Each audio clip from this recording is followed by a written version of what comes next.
listening to Overwatch League Daily, your daily source for Overwatch League news, scores, and more. Here's your host, KickedTripod.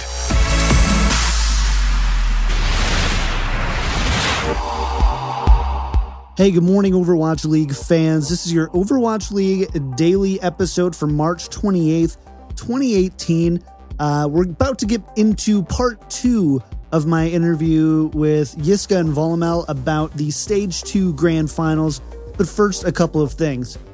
We've got a ton of activity going on in our Discord. We'd love for you guys to join us. So if you would like, head on over to discord.me/OWL Daily Show.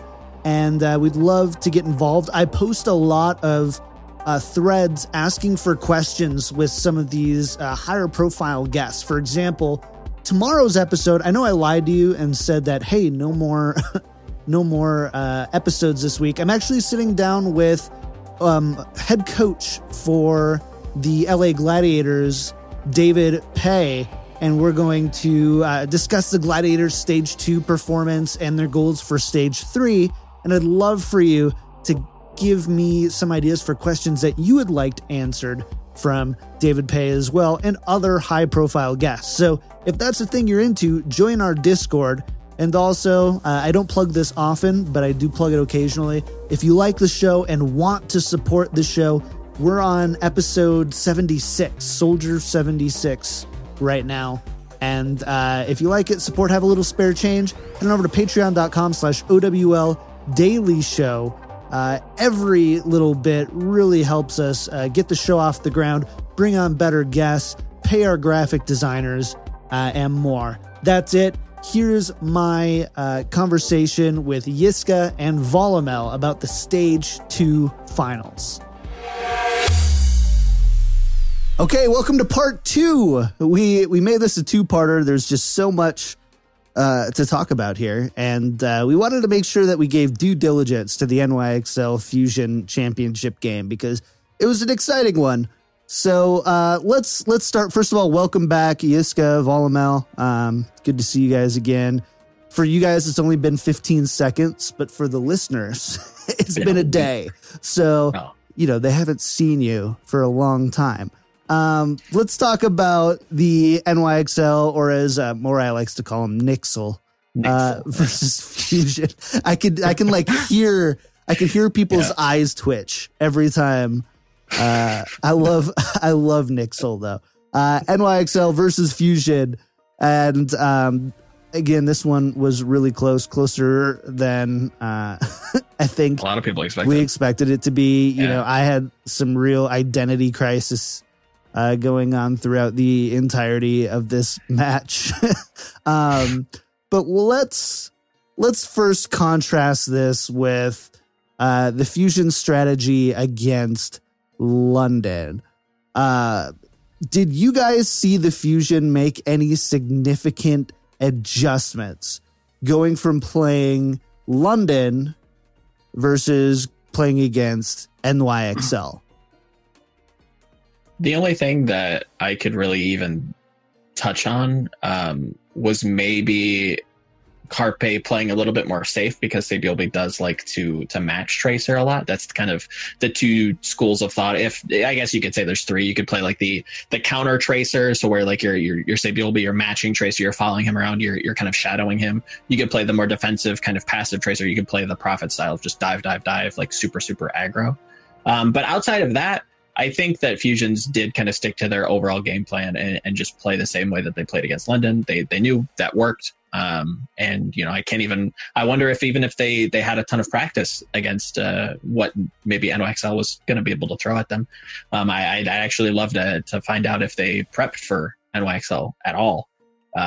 Obviously, this is probably a big surprise to them, and maybe even sticking to the plan worked as well. I mean, it was a 3-2 game. We go into game 5, you got to trust the system in that sense. So I can't even really blame in that. But overall, no, I don't think a ton changed.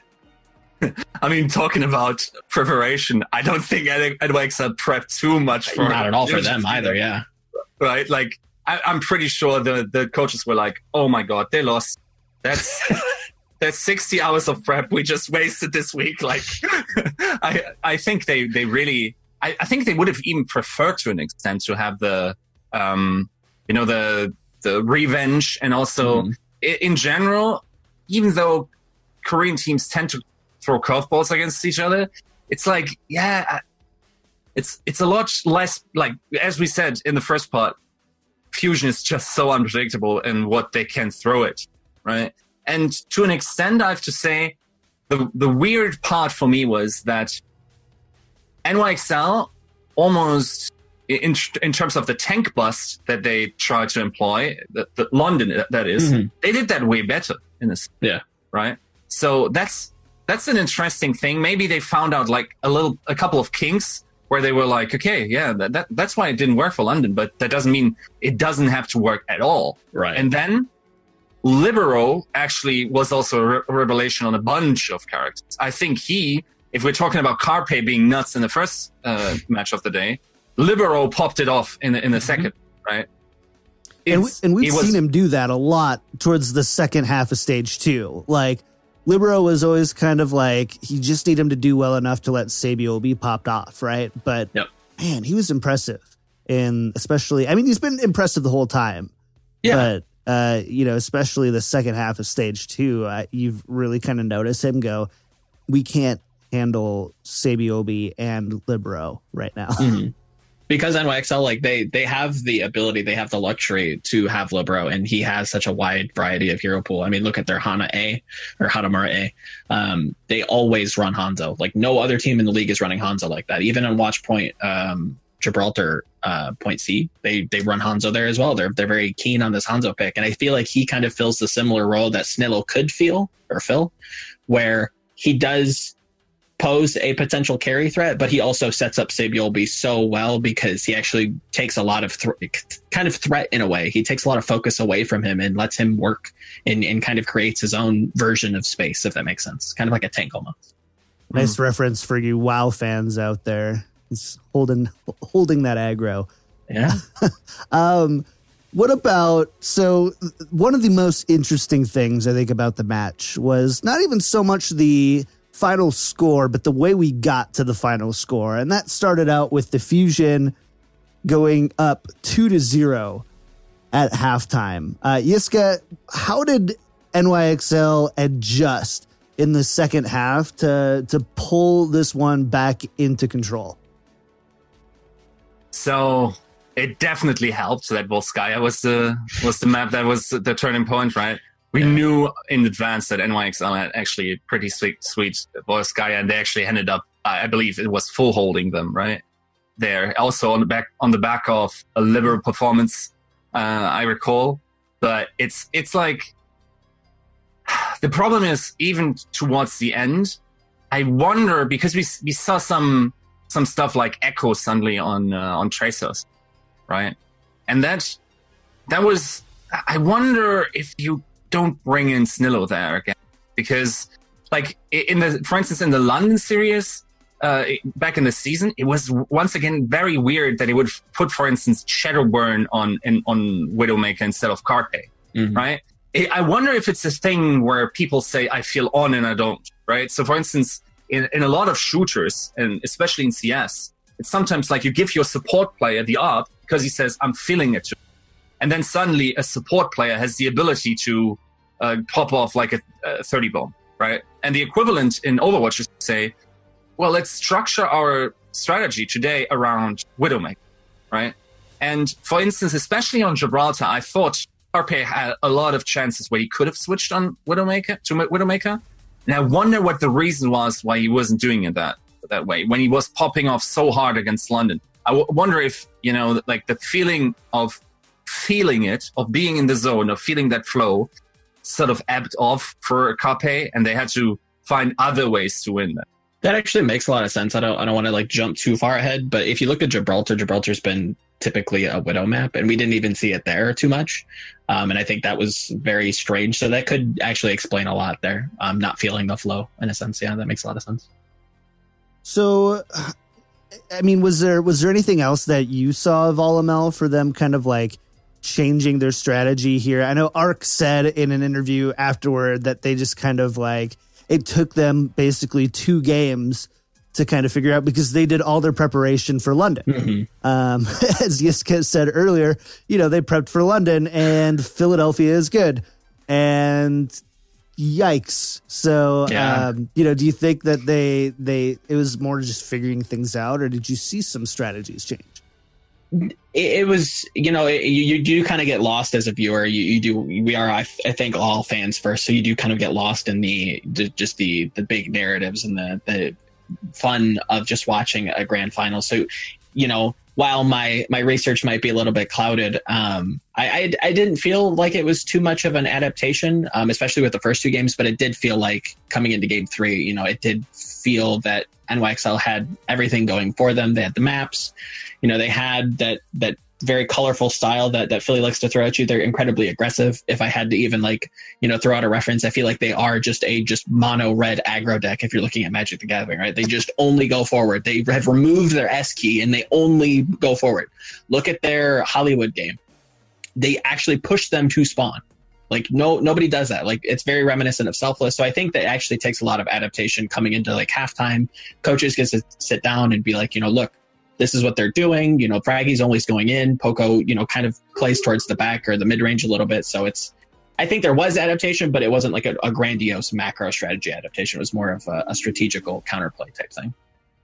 I think personally, and I don't want to speak for the future, but I have this feeling that, and they are probably too class active, if you want. They would never tell you this, but there was definitely fatigue going on in that series, where there were very uncharacteristic mistakes that they kept making, especially, for instance, if you remember Hollywood, right? So they go on attack, they scout what NYXL is running, and we're all like, wow, nice. They run back to the spawn and pick up a countering composition. We're all smitten with that, because that's exactly how we imagine perfect Overwatch to look like, right? Or very well thought out Overwatch. Problem is that in their application of that strategy, they completely miss the high ground, and Libero just stands there, turrets down, just loads up his ultimate. There's a great tweet by Sleepy, by the way, about that specific case. And someone pointed it out in the call we were in, where they said, Echo should just be on the high ground, just contesting Junkrat. You don't have that problem at all. That's these tiny things, and they would have just stomped that attack on the first time, and then the map flows differently. So I think there's some fatigue stuff going in there, which, if we're being honest, if that was played on another day, I don't know if that would run the same way. Now, not to take anything away from NYXL, because if they had that day to prepare for the Fusion, right. Exactly. then again, we don't know what that would look like, right? So, yeah. Yeah, I mean, it's really interesting. I'm definitely glad that it wasn't all on one day. Yeah. That was rough last time, especially for those editing Overwatch League Daily that night. Dang. But let's talk about the MVP, who your choices are for the MVP for this match. Joe, I mean, who did you go with here? Who was your, at the end of the day, NYXL difference maker? I mentioned this on Twitter. At least I thought I did. Maybe I didn't. I don't remember. I dream tweet too. It's okay. Yeah, exactly. And I mentioned this earlier on in the show. I feel like Libero, he does do a lot to, amp this team up and actually do quite a bit in terms of, giving NYXL a very clear style, especially with Jonak. They have a very interesting, they're very defined, similar to how Philly is, where they have a set strategy, they have a set style.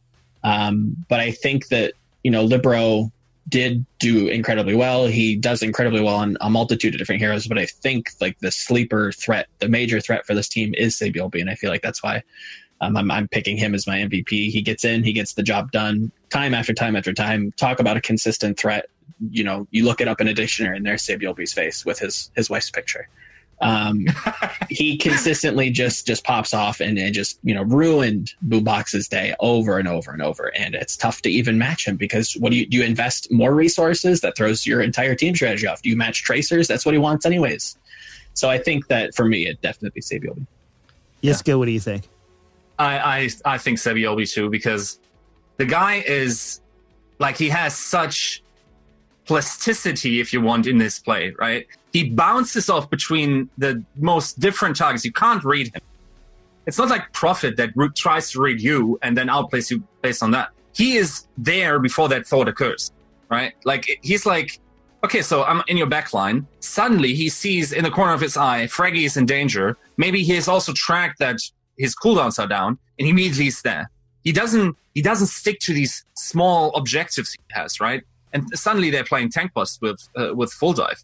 Doesn't make sense whatsoever. But that's the quality of the Sebiobi, that just says impeccable mechanics, and then also makes it work because he has great field vision. I don't know if like the only problem I really have with Sebiobi is his champion pool, but what does it really matter if you can play Tracer that well, right? I mean, to the point, like, of the hero pool, I mean, everybody knows him as the Tracer god, but, don't sleep on his Roadhog, though. I mean, I think we did, correct me if I'm wrong, but I think we even saw it on Lijiang, but continue through, but I didn't mean to cut you. No, that's definitely true. And I guess he also does play Widowmaker and McCree, but I'm not sure if it's anywhere near his Tracer. You know me, Joe. Like, I'm a Prophet fanboy, right? Oh yeah. I'm ready to concede that Sebiobi is the best Tracer in the world, and that took me a long time to give into, but I think it's undeniable at this point. Mm-hmm. Would you guys give him MVP for the stage as well, or would you have a different pick for that one? Oh, the whole stage. The whole stage. It's tough, right? I would say, if we're taking into consideration the entire stage, I don't know that anybody else has had the same impact that Jonak has, or has had.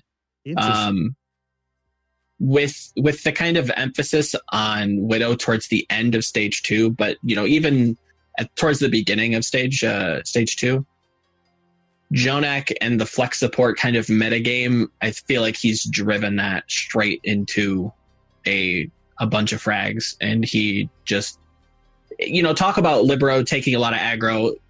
The kid just pops off, and like, you can't dive him, you can't pop Dragon Blade against him. It's very similar to almost Ryujie Hong, where it's like, oh, you can't pop Dragon Blade against him because you're just gonna get sleep darted. Well, Jonak just gonna kill you. You don't have to like sleep dart someone if you can just like headshot people. I mean, there was a clip on Gibraltar where he like jumps off a box and like headshots the Valkyrie Mercy like down like 50. Like, I don't know. For me, it's definitely Jonak. The kid just draws a ton of pressure, and he creates tons of openings for his DPS to work.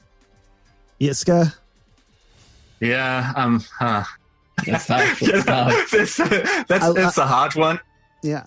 And to a degree, so just to illuminate my thought process a little bit here, my gut feeling says Jesh, and I know nobody like really would probably allow anyone that didn't even make it to the finals to be there. And then also, like, we had great other tank play this stage. I feel like great tank play really shined much more than it did in the past. And I think a lot of people would tell me that Fissure was probably even more impressive. Yeah, Bren said that was his pick for stage 2 MVP was Fissure.